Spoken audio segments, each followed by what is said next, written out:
Although the Yankees lost over the weekend on Sunday, Aaron Judge ripped a home run off of this rookie Red Sox pitcher who was talking some smack about the Yankees franchise, which I believe we had a game last episode. We said it was the best of all time. Mm-hmm. Red Sox rookie pitcher Hunter Dobbins made waves before the start of the Yankees-Red Sox series finale this weekend, saying he'd rather retire if the Yankees were the last team to give him a contract.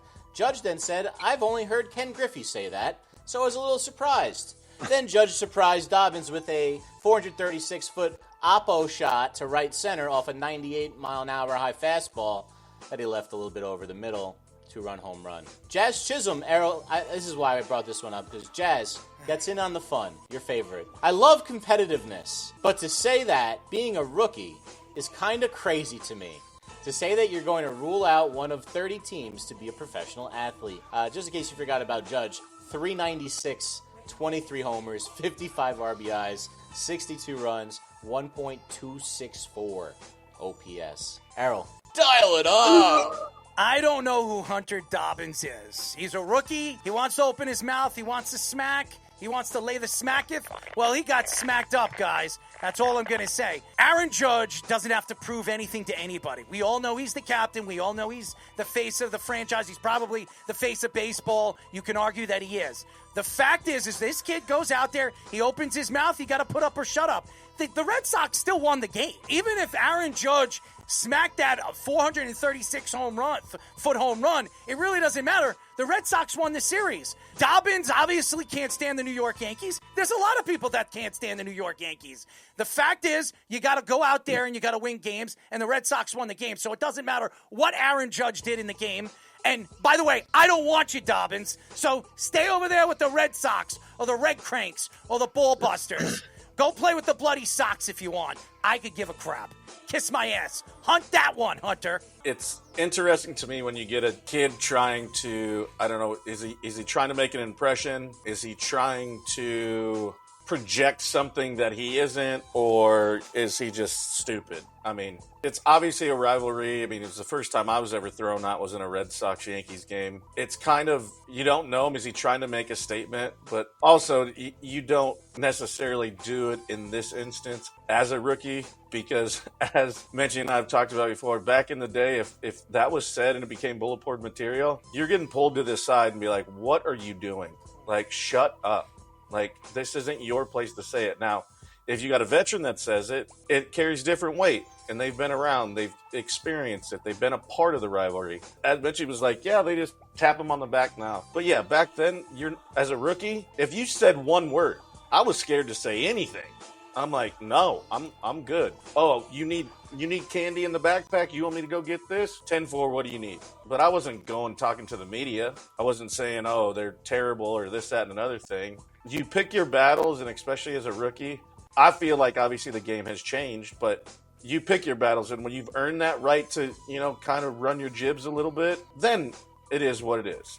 But not now. You don't do it now, especially in this type of rivalry in the history that it has. You just shut up and go out and pitch, and hopefully nobody knows your name until you're somebody. But now everybody knows it for different reasons, and that's not always a good thing in a big market. He's right. That's just the thing. It just becomes, let me just run my mouth about something that I know nothing about other than what I've read.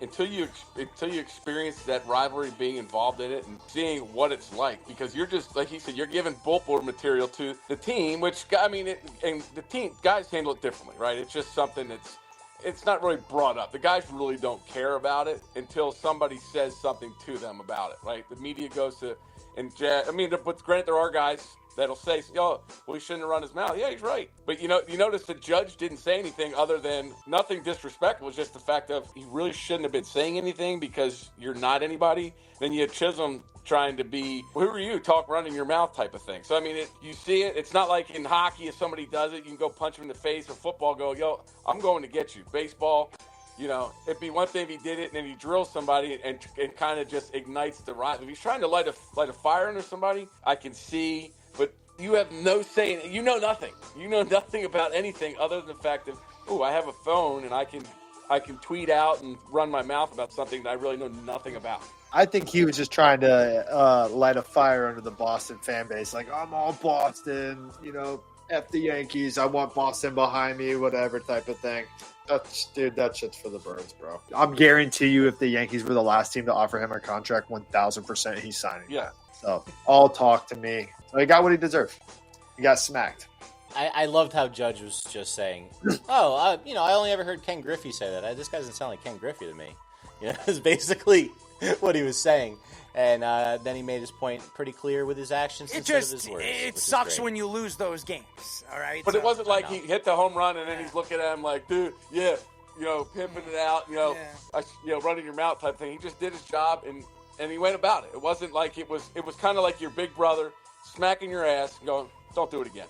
Coco Gauff, the American, upset Aryna Sabalenka in the finals of the French Open. Now, it was a 6-7, 6-2, 6-4 final, so she lost the first set and won the second two. But instead of being thankful and gracious, Sabalenka was very disrespectful in saying that she didn't win the match, Gauff. She lost it to her. It wouldn't give her credit for the win. Doubled down even later, saying that Gauff would have lost to Iga Swiatek, who had won the French Open 3 times in a row before she lost in the semifinals to Sabalenka, if she had not been in her previous round. Sabalenka made 70 unforced errors in the match and said it was the worst final I've ever played. I think she won the match, not because she played incredible, just because I made all those mistakes. Gauff disagreed with Sabalenka's comment. Her being number 1 in the world was the best person to play, so I think I got the hardest matchup, just if you go off stats alone. Some sore loser situation going on with the top 2 people in tennis. Errol, dial it up! I love Coco Gauff. I think she is a great face for United States tennis right now. That's what you want. You want somebody that's going to go out there and say, I want to play the best, and that's it. When you go out there and you make excuses, you make yourself look really, really bad as a professional athlete. You're one of the best tennis players in the world, especially women's tennis players, and you're not anywhere close to Venus Williams or even Serena Williams, and you're running your mouth. When you start winning multiple championships, then you can come and talk to me. Until then, you shouldn't be opening your mouth and throwing yourself under the bus that you made too many mistakes. You lost. You made the mistakes. Coco outplayed you. Shut your mouth and go cry to somebody else that gives a crap. I'm done with this. Go drop the mic and play with yourself. But, I mean, in any sport we talk about, it's the player that makes the least amount of mistakes is the best player, the one the most deserving. Coco Gauff. Depends on the sport. Well, in this case, of course, she blatantly said that she made the most mistakes, that she basically admitted that Coco Gauff was the better player, but she didn't want to give her props, like Fish mentioned. And I'm right behind you. Coco Gauff is one of the best people to represent this women's sports right now. And, of course, since you don't have Serena around anymore and a couple other women, I think Coco Gauff is really taking this figurehead as the figurehead of women's tennis, really like a champ, and she's really proving it at a young age, only 21, 22 years old, I believe, and the first woman, and I believe in a long time, the first USA woman to win the French Open in a long time. So, isn't it? Serena Williams was the last United States to win the United States player to win the French Open, right? Yeah, so like I said, I don't remember when the last time she won it. I remember reading, this is the first time in a very long time a USA woman has won it. But Rick's very bad at Sabalenka being the number 1 player, coming up with all these excuses, and Coco Gauff really did look the best player on she was Sabalenka because she was blank. She was shooting blanks. Sabalenka. That's what I think. I think she's just crying about something she shouldn't be crying about. Go out there, play the game, play the best you can play, and if you can't get over the hump, stop pointing your fingers and throwing this young American tennis player because she doesn't want to give her any credit. I'm surprised she didn't say anything other than that stupid, because we've heard many different tennis players say stupid things which they shouldn't be saying in certain specific times. So, and I'm not even going to mention, remember Boris Becker, what he was saying about Andre Agassi in the 90s? Oh, man. I could go back to back. Pete Sampras, getting people taking shots at Pete Sampras, saying he's one of the most boring players to watch, but he goes out there and kicks Goran out Ivan Isevic's ass in a championship game on clay. So I remember.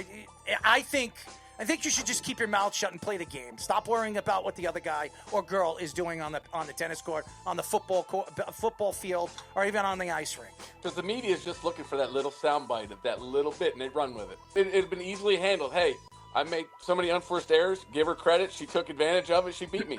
You know what? This won't be the last time I see her.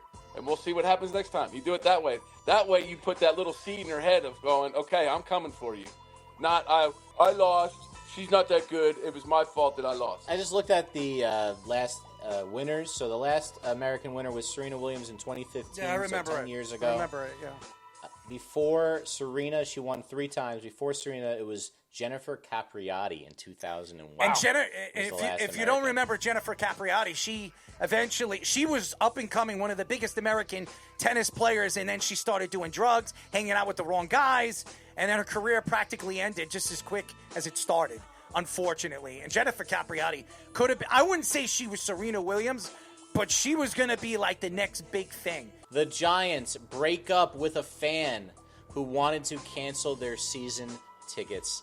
Yes, that doesn't make any sense. But Kenneth Lang, a longtime Giants fan, decided to get rid of his season tickets in a post on LinkedIn, which apparently rubbed the Giants sales staff the wrong way, who then tried to convince him otherwise. He wouldn't change his mind, wouldn't take the post down. The Giants sent him a letter revoking his season tickets in legal, they said legalese language, essentially breaking up with him before he could break up with them. The Giants were then, of course, torched on social media for treating their long-suffering fans in this manner. Dial it up! I don't know who Kenneth Lang is, but I love you, Kenneth. This team hasn't won nothing. They've been a champion in 2011. How many playoff runs? What quarterbacks have you drafted? Where have you put your team? How many GMs have you had? How many coaches do you have? And by the way, you fired Tom Coughlin when all you had to do was give him some defensive line help, and maybe you win another Super Bowl. Shame on the Giants. Mara's a horrible, horrible owner. And by the way, when everybody talks about organizations knowing what they're doing and how they work their players, well, ask Brown. Ask all these other guys that they brought to this organization and have done stupid things on and off the field. I think this is an organization just like the New York Jets. When you talk about New York sports, you don't talk about the Giants and Jets anymore. You just talk about the Buffalo Bills. As far as this guy and what he's buying, it's his money. If he doesn't want to spend his hard-earned money on your product, go out there and add pieces to the puzzle, because the garbage that you're putting out there, including letting Saquon Barkley go to the Philadelphia Eagles and win a Super Bowl, makes you shameful. And that's why he decided to part ways with your tickets, because your tickets mean shit. That's what I'm going to say. Wipe your ass with it. It's not worth nothing. As a Jet fan, and for you Giant fans, you're wasting your time. And by the way, if you Giant fans think by bringing in this quarterback and moving up in the draft is going to make it any better, boy, oh boy, you're not going to be smiling in the next 3 to 4 years. Sue on this, Oh, I'm baby. smiling. Sue on this. I'm smiling. You can say whatever you want, Errol, but Joey Bag of I Donuts farted. Shane, he is in charge right now. He has just had another lights-out draft. That makes 2 in a row for Joe Shane. Oh, God, please. Brian Dable, just saw him over the weekend at a 5-year-old flag football game in North Jersey. He was jacked up for 5-year-old football. I said, go Giants. He said, ah! That was basically the interaction. And that was how I know this is the year. This is the year, Errol. You have no idea God, what you're even please. talking about. The Giants have done Joke. everything possible. Jackson Dart, future gold jacket yeah, wearer. wonderful. This not even a question. What a Wonderful. move. We're going Delicious. to go all Sweet. the way, baby. What drugs are you on? Are you smoking? Not enough. Are Not you enough. smoking Not more enough. than you usually smoke? He's got Because- the Ole Miss in him. We have Eli that's going to be in Yeah, Ole Miss. Ole in a jacket. Miss, because Was they Fish doing Jello shots? they're old and they miss as they shoot blanks what can every I, single what time can I they really go. say, though, Errol? That's Horrible. the most disgusting thing I've seen an ownership group do. Obviously, they didn't know about it, or else they wouldn't have done it, because it's such a bad PR thing. So that means their institution, as a franchise, is run really poorly. They don't have the right people in charge in marketing, they don't have the right people in charge in sales, and they don't have the right people in charge doing the right things in the franchise. And that's why we've had a decade plus of just institutional failure.